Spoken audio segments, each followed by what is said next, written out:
Sarah Veblen. I've been doing a series of videos on shoulder pads, and this particular one is on how to insert a shoulder pad into a jacket.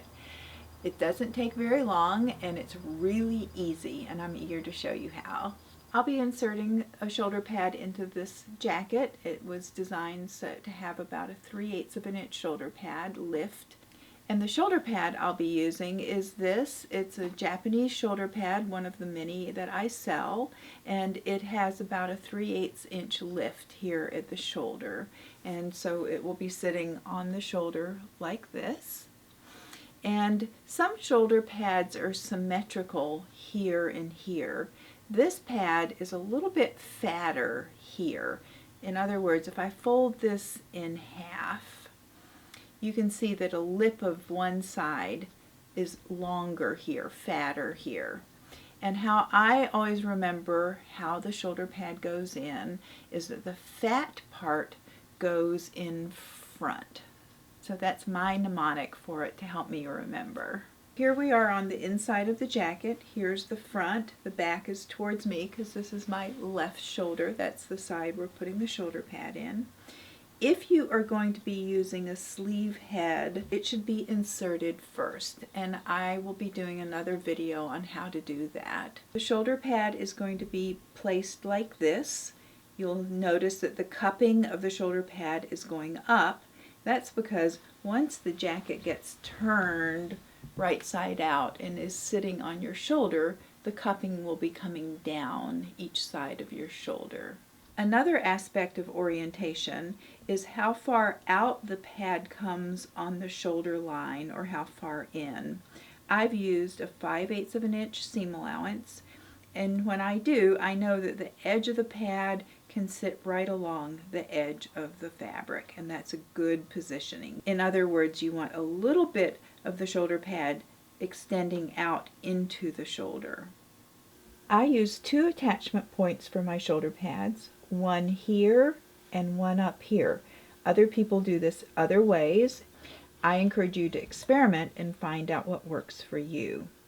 I fold my shoulder pad in half, and at about 5/8 of an inch in, I'm going to take a stitch. And I'm through the bottom of the pad, not all the way through the top. Just take a stitch. I'm using a contrast color of thread so you can see what I'm doing. And then I'm going to take a stitch very close to my seam line. My seam line is here, so I'm going to take a stitch right next to my seam line.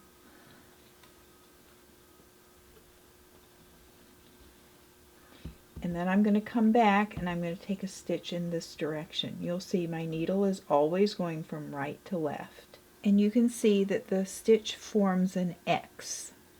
And then I'm going to do the same thing again. I usually do it 3 times. And you will also notice that I have not pulled super tight. I've left some slack. How much slack depends on what you're trying to accomplish.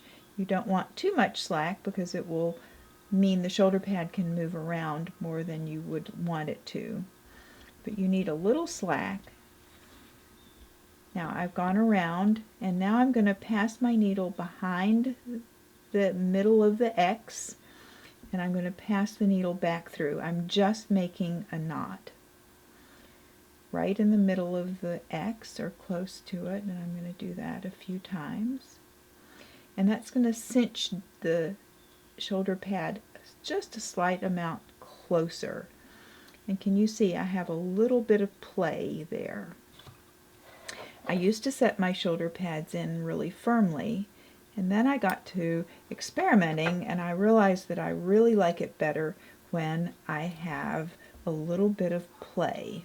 That was with a double strand of thread. Now I'm going to move to a single strand of thread, and I'm going to attach this area. What I like to do is hold the pad along the seam here, and I just kind of shake to make sure that the shoulder seam of the jacket is coming straight down, that it's not torquing over to one side or the other.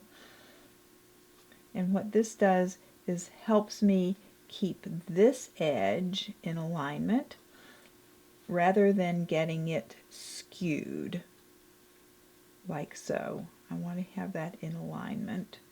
As much of the pad aligned to the shoulder seam as I can, or the cut edge rather. And I'm going to put a pin in here. Now we're going to simply do a catch stitch across here. It doesn't matter if you start in the seam allowance of the jacket or on the pad. Your stitches are only going in the seam allowance here, not down into the fashion fabric of the jacket itself. And this is just a normal catch stitch. I work it pretty small. I'm going to move that pin over to a different orientation. If I'm going to be working on a coat, I might use a double strand of thread for this, because the coat is going to get heavier wear than most jackets, so that's something to think about, the strength of your thread, but the stitches are part of it. You can see I'm working a fairly small, compact catch stitch. There I'm on the edge, so I'm going to come down and I'm going to knot into my shoulder pad where it's nice and firm, not on the edge of that seam or seam allowance.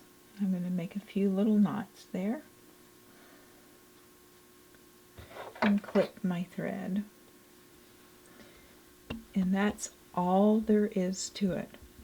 To me, what's really nice is the shoulder pad is going to float to a certain extent. You want to have the shoulder pad cupped like this. The lining can be put into place, and there's the shoulder pad. It's coming out to here, and you can see that it's forming its nice cup here and here.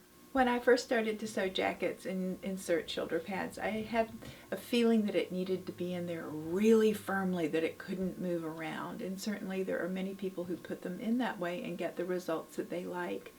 As I started to know more about couture sewing, I started to understand that there's a certain beauty to having something in a little less firmly so it can float a little bit. It doesn't mean the whole shoulder pad is moving around, but it means that the shoulder area right in here stays much softer looking. It doesn't look like a man's jacket, but women aren't men. We don't need to look like that. Please visit my website and see all the different types of shoulder pads I have, and please also feel free to find my other YouTube videos on shoulder pads.